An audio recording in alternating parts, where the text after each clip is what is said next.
Assalamu alaikum wa rahmatullahi wa barakatuh.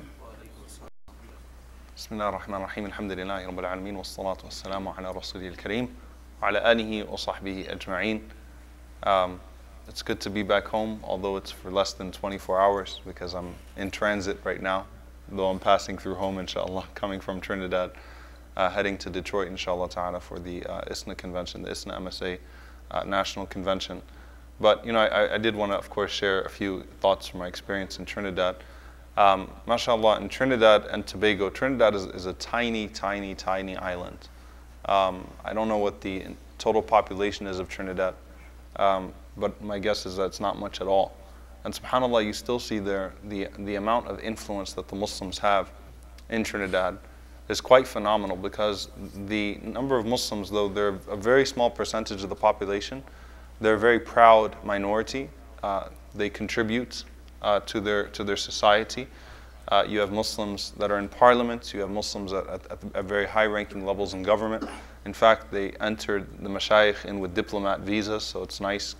First time you get called off a plane in a nice way, not because you did anything wrong, but rather because they escort you. They have halal KFCs everywhere.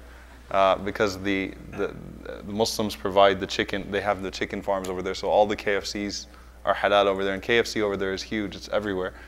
And just seeing like how proud the Muslims are, mashallah, their protest for Gaza had about 10,000 people, which again, compared to the size of that population, is just phenomenal. And the convention, which was actually called Revival of the Ummah, had 15,000 people coming from Trinidad, from Guyana, from Barbados, from Tobago, from Jamaica, from Brazil, from Puerto Rico. So you had people from all over South America and the Caribbeans coming to that convention. So it was really nice, mashallah, to see that beautiful display once again. And mashallah, we were giving shahada on a daily basis to quite a few people. One of the shahadas that was given, and I posted this online, was actually to a world famous cricket player named William Perkins. He plays for West Indies. And when I looked him up, I know nothing about cricket. When I looked him up, he's a player for the West Indies, and I saw that his all-star performance was in a World Cup a few years ago against the United States. So I didn't hold that against him. We still gave him shahada and welcomed him to Islam, alhamdulillah. But it was just beautiful to see that display. And subhanAllah, as much as we travel, we actually become more optimistic about the situation of the ummah whenever we travel. Why? Because no matter what small part of the world you go to, the Muslims are growing. And this is a sign of progress. And it's not just because of our birth rate, although that has a lot to do with it. Muslims are growing, alhamdulillah. You look at the work that Brother Mujahid does with Islam in Spanish all throughout South America. They even had Muslims from Aruba. And they're building a masjid in Aruba. And they were like, we want to invite you to a masjid. I said, I'll live there. I'll move to Aruba if you guys want. Muslims in Aruba. Really, a masjid in Aruba. They said, yeah, it's going to be right on the beach. I was like, subhanAllah, I can't imagine what it would be like to pray in that masjid in Aruba, right? But that's what it is, subhanAllah. They're just Muslims growing everywhere. And that's a sign of progress. When Heraclius of Rome, when he asked Abu Sufyan, as Abu Sufyan was a non-Muslim at that time, he asked Abu Sufyan questions about the Prophet ﷺ and the Muslims. He said, one of the things that he asked, after he asked about the way that they were treating the Muslims, he said, are they growing, are they increasing, or are they decreasing? And he said they just don't stop increasing. They keep yaziduna, they constantly increase. And that's what it is. The da'wah is so strong in every part of the world, despite, I would say, obviously the Christian missionary effort is so much more sophisticated and strategic and targeted and taking advantage of poor people around the world. But the da'wah effort of Muslims is so strong, and the da'wah is so strong everywhere you go in the world. And the amount of Muslims is just constantly on the rise, alhamdulillah, everywhere you go in the world. There isn't an island in the world except that there are people that are calling to Allah subhanahu wa ta'ala, and there are people that are accepting that call. And it's amazing, especially in a place like Trinidad, by the way, where the amount of corruption and the amount of immorality that you would see in that island is pretty scary too. They have something called Carnival in February, where the people say that like people come from all over to go to Trinidad for Carnival. Of course, they say Carnival. They don't call it Carnival. They say Carnival, and their Trini accent. And they say that people will actually commit zina in the streets. Like, I mean, it's to the extent that people would fornicate in the streets. That's how bad it gets at that time. And still, subhanAllah, you have people that are holding on to their religion. May Allah make it easy for them in that environment, holding on to their religion and calling people to Allah subhanahu wa ta'ala. And again, they're a very influential population, and it's very impressive, and it just gives us hope.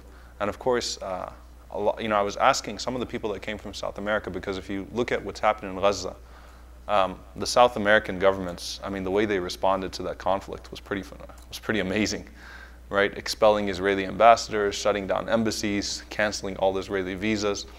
And a lot of the Muslims that came from those countries, they said that the Muslims are very, very influential in those countries. They're very high-ranking. They're very much liked by their societies, especially for disaster relief. The same story I heard in Japan actually was that the Muslims became they became loved by the people after the earthquake that took place over there because of their efforts in disaster relief. The government actually even appreciated them and honored them, and it was actually Helping Hand, the organization from here that's based out of here, that got so much recognition in Japan. The same thing in Haiti and in different places. You know, Muslims are so active, alhamdulillah, and whenever there's a disaster that takes place in those countries, that gets recognition throughout South America as well. So alhamdulillah, we ask Allah subhanahu wa ta'ala to continue to allow the da'wah to grow all over the world, and to continue to allow this religion to rise, and the amount of Muslims to grow. And of course, we ask Allah to bestow izzah upon the Ummah of Muhammad sallallahu alaihi wasallam in every single place, and to alleviate the difficulties that we face in different parts of the world.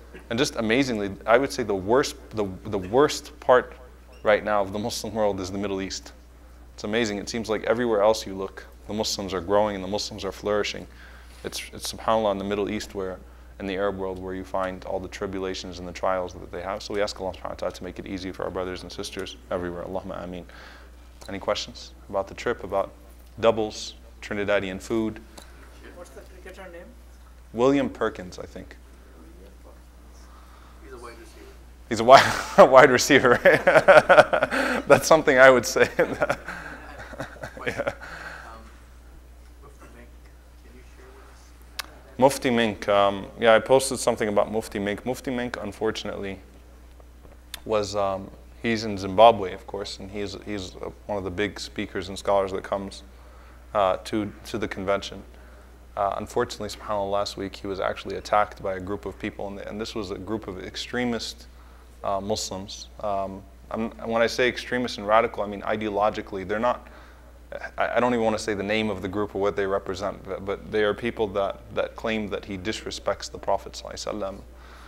And this all stemmed because he gave a fatwa against Mawlid, against celebrating the birthday of the Prophet ﷺ. So this group, this person caught on to him.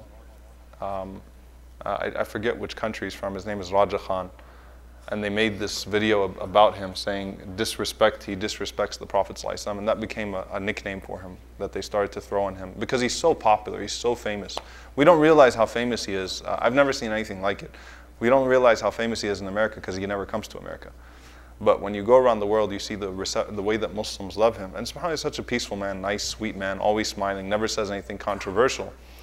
But the hatred that they have for him, just because of that, they put nasheeds against him, and they called him Gushtaqi Rasul, whatever, one who disrespects the Prophet ﷺ. And so this man actually gave a fatwa that Mufti Mink should be killed.